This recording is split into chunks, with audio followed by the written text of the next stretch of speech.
Alright, so welcome back to the second video. Now in the previous one we made a decent looking form using HTML5, right? So in this video we'll create another simple form with just two fields, username and email, and we'll make a PHP document wherein we'll try to read the content of that form, right? So let's get started with the form. We'll say form, and also I'll tell you about the action attribute in a while, so I just mention it so that I remember, right? And now let's say username is the first field, username, a line break, and we'll add a text box. So we'll say input type is equal to text and name is equal to username, right? Again, as I said, this particular name will be used in the PHP document to refer to this particular text box, right? Add a line break here. Let's say second text box is your email ID, so we'll just add name and email ID. Say input type is text and we'll say name is equal to email. Let's keep it simple, and closing tag and a line break again, and let's add a submit button. So we'll say input type is equal to submit.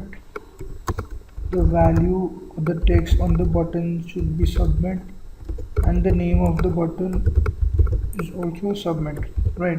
So we have a very basic decent form setup here. We close the form tag.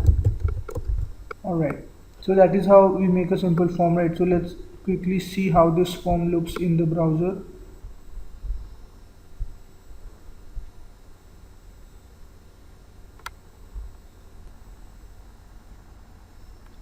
Right, so there we go, we get a username and email ID, a decent form setup here with the submit button. Now when you click on the button, nothing happens. You can see this text here in the browser, right? It is trying to connect to some other file because I mentioned the action attribute, but since we did not mention any name of the file, it will not perform any action. So now let's go ahead and make a new PHP file which will actually process this form. So go to file new or select this or press Ctrl N, whatever, and here what we'll do is we'll create another HTML type file, right? Because now we are trying to combine PHP and HTML, so I'll tell you guys how to incorporate the PHP script in an HTML document, right? So we'll say HTML, we'll have a body tag, or we'll have a head tag first. So let's have a title saying first or processing the form, call it whatever you want to call it, and then close the head tag, open the body tag, leave some space, close the body tag, close the HTML tag.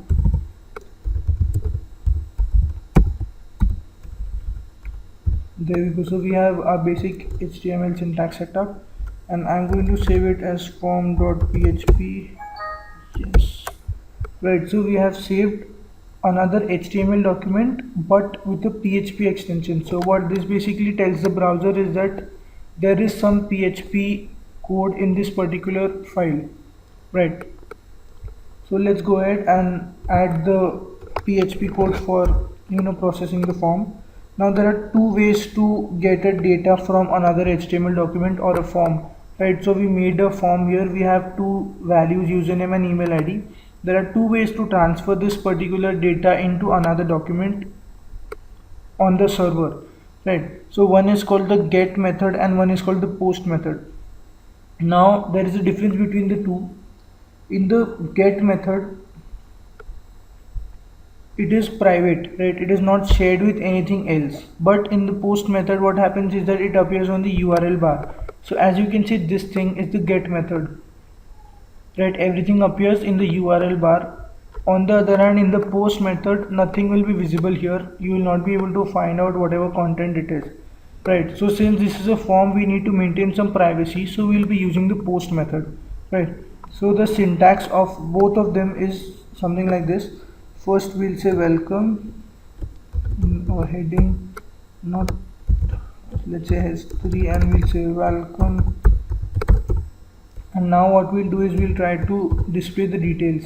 So we'll start a PHP script, PHP, and we'll try to echo the username. So for using the post format, what we do is, this is the syntax, dollar underscore, and in the square brackets we write the name of whatever we want to print. Say username was the r, this name, right? So it was username, so we'll print username here.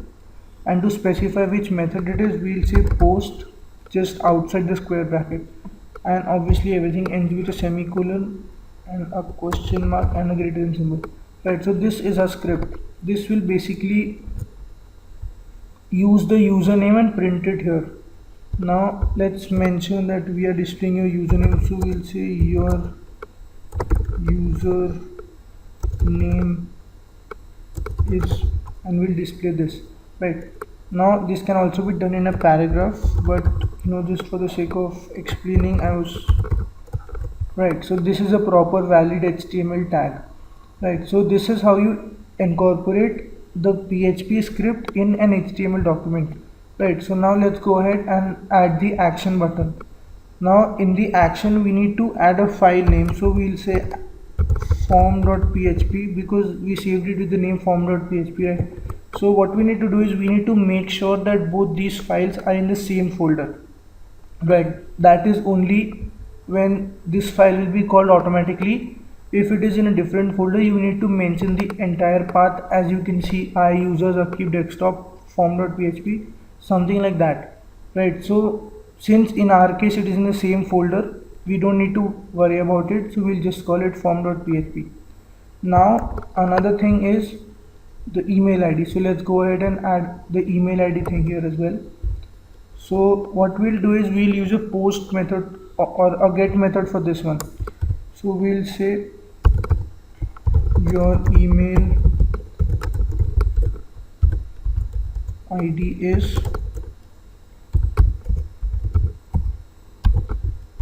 and we'll add another script. There is no limit to the number of scripts which you can add, so you can add any number of scripts you want in a HTML document. Again we'll say underscore get, and in the brackets we'll say email. It is not recommended that we do that, or rather do this, because the privacy should be maintained while processing a form. But just for the sake of demonstrating both get and post, I'm trying to use both of them in a single document. So to make it a bit understandable, let's add a few line breaks, even a horizontal rule, right? So now the PHP document is done, and we have added this action here, form.php. So that is all about the text part. Now for running this, we'll need to start the Apache server and everything, so we'll do that in the next video. So go ahead, type this out, and I'll see you guys in the next one.